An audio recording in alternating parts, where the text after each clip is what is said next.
Em um tempo em que o povo de Israel havia se esquecido do seu Deus, em que os altares do Senhor haviam sido destruídos e substituídos por imagens de madeira e pedra, Deus levantou um homem, Elias, o tisbita, um profeta do deserto, sem títulos, sem armas, sem aliados, apenas fé e coragem para dizer a verdade diante de reis corrompidos. Naqueles dias, quem governava Israel era o rei Acabe, um homem fraco, guiado pela influência cruel da rainha Jezabel. Ela havia trazido consigo os deuses de sua terra, Baal e Aserá. Sob sua liderança, centenas de profetas pagãos tomaram os púlpitos e a fé de Israel foi silenciada pelo medo. Então, Elias se levantou e declarou diante do trono: Tão certo como vive o Senhor, Deus de Israel, não cairá orvalho nem chuva, senão segundo a minha palavra. E assim, os céus se fecharam, a terra rachou, os rios secaram, o gado morreu, o desespero cresceu. Enquanto o povo sofria, Elias se escondeu, guiado pela voz de Deus. Primeiro, foi sustentado por corvos que lhe traziam pão e carne, junto a um riacho, no deserto. Mas, quando a água secou, Deus o enviou para Sarepta, onde uma viúva empobrecida recolhia gravetos para preparar sua última refeição. Elias pediu comida, mesmo sabendo que ela só tinha um punhado de farinha e um pouco de azeite. Ela hesitou, mas obedeceu. E o milagre aconteceu. A farinha não acabou e o azeite nunca secou. Dias depois, o filho da viúva morreu. E Elias orou com lágrimas até que o menino voltou à vida em seus braços. Anos se passaram e, finalmente, a voz de Deus falou: Vai, mostra-te a Acabe, porque farei chover sobre a terra. Elias foi. O rei o encontrou e disse: És tu, perturbador de Israel?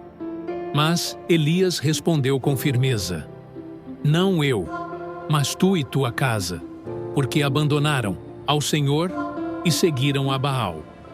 Ali nasceu o maior desafio da história espiritual de Israel. Um duelo entre deuses. Elias ordenou: Reúna todo o povo de Israel no Monte Carmelo. Tragam os profetas de Baal, 450, e os de Aserá, 400. Milhares subiram o monte. O povo, confuso. Os profetas pagãos, orgulhosos.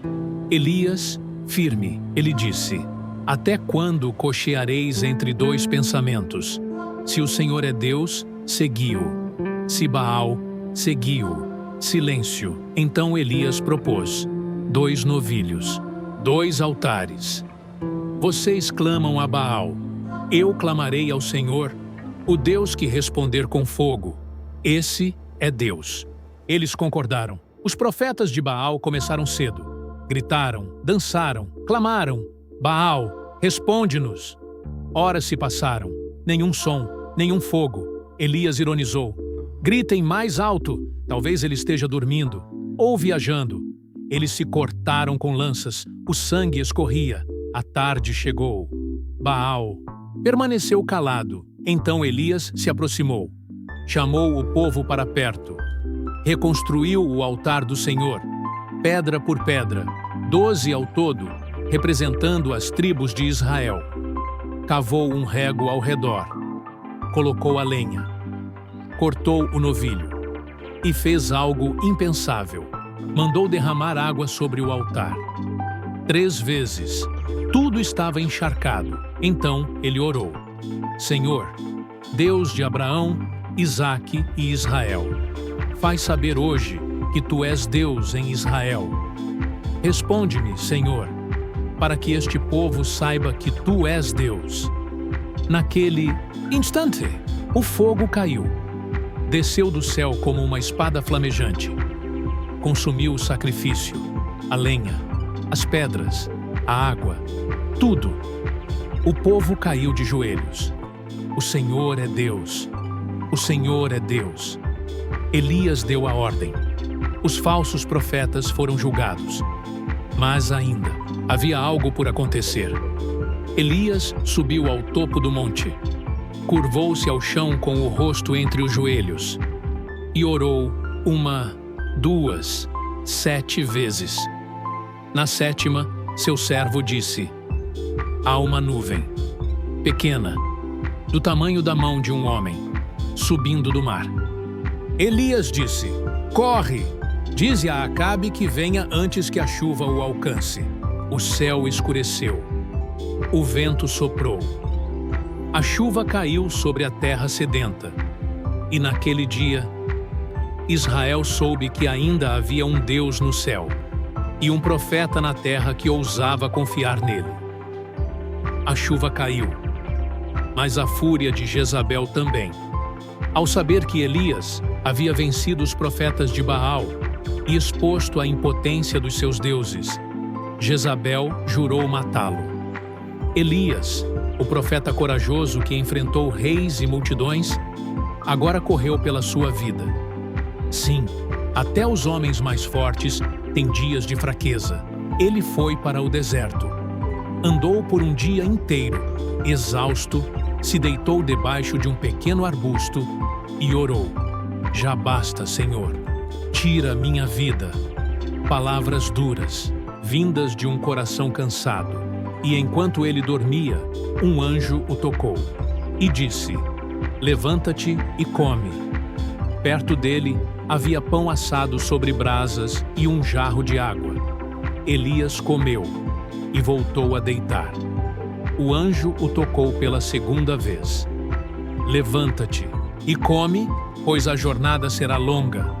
Fortalecido por aquela refeição, Elias caminhou por 40 dias e 40 noites, até o monte Horebe, o mesmo monte onde Moisés encontrara Deus. Ali, em uma caverna, Elias se escondeu, e Deus lhe perguntou: que fazes aqui, Elias? Elias respondeu com dor: tenho sido zeloso pelo Senhor, mas estou sozinho. Todos te abandonaram. Então Deus disse: sai da caverna e fica diante de mim. Um vento forte passou, quebrava montanhas e despedaçava rochas. Mas Deus não estava no vento. Depois, um terremoto abalou a terra. Mas Deus também não estava no terremoto. Veio um fogo, mas o Senhor ainda não estava no fogo. Então, veio um sussurro suave, uma brisa calma, e Elias entendeu. Deus também fala no silêncio. Nem sempre ele se manifesta em trovões e fogo do céu. Às vezes, ele vem em um toque leve, numa palavra, doce no meio do caos. Ali, no Horebe, Elias foi renovado. Recebeu novas instruções. Deus o lembrou de que ele não estava sozinho. Ainda havia 7.000 em Israel que não haviam se curvado a Baal. E assim, o profeta que havia sentido medo e solidão se levantou outra vez. E essa é a grandeza da história de Elias. Um homem de coragem, sim, mas também um homem como nós, com dúvidas, cansaço, momentos de fé inabalável e momentos de desespero. Mas em todos eles, Deus esteve presente, seja em um altar de fogo ou no sussurro de uma brisa no deserto.